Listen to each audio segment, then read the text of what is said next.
back to what we were, discussing with why he released the 4, 5, and 6 first is because if you're gonna make Anakin your main character, he's gonna fall.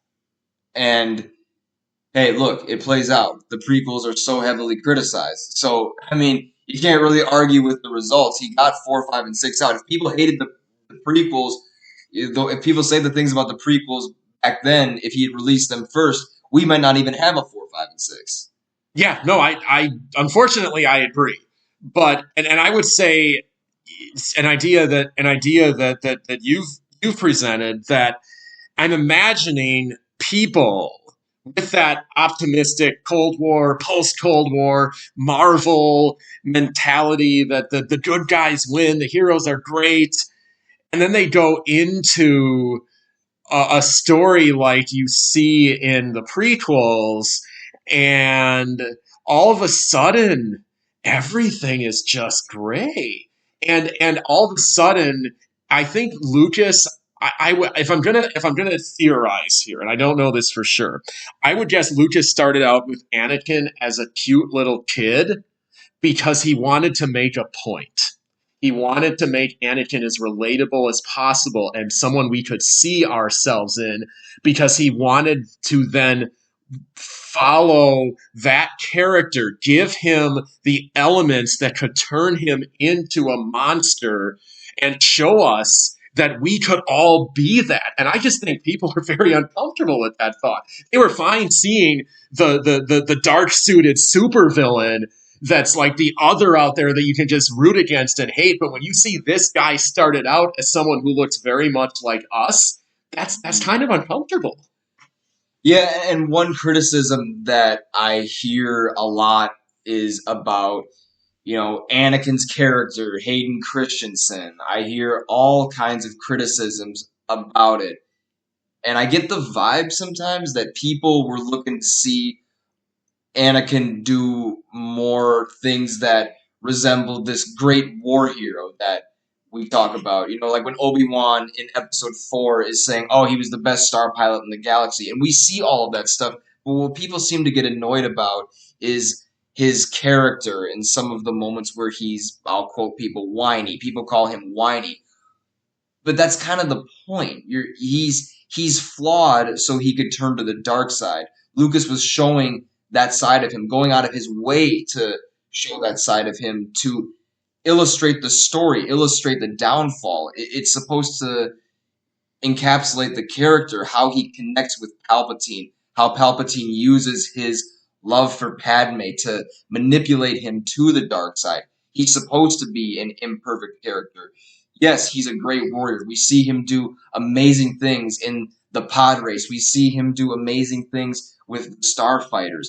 But Star Wars is more than just seeing Jedi doing amazing things. It's about seeing the development of the characters and their story and their rhetoric and seeing that play out on screen. And I just don't think that critics of the prequels appreciate that side of it enough, and they go to calling him whiny, even though there was plenty of moments in episodes 4 and 5 when Luke was whiny. So let's be fair. Let's call a spade a spade. And I think that people also don't fundamentally like the ambiguity. The fact that in the last three, um, the Jedi are good and the Sith are evil, and in the prequels, it's not so clear anymore. Obviously, the Sith are evil, but the Jedi aren't exactly good either. No, it's much more conflicting. It alters your mindset a little bit. Some of the ways that Yoda is talking about the Jedi, telling Anakin to not attach himself. It's a constant battle, and it's played out more so in the Clone Wars. I believe that the television shows, such as the Clone Wars and the shows surrounding the prequels, have strengthened those cases because they stick to that same plot at how conflicted the Jedi are, how they're supposed to be the peacekeepers, yet they have just as many warships and more effective troopers than the Sith do.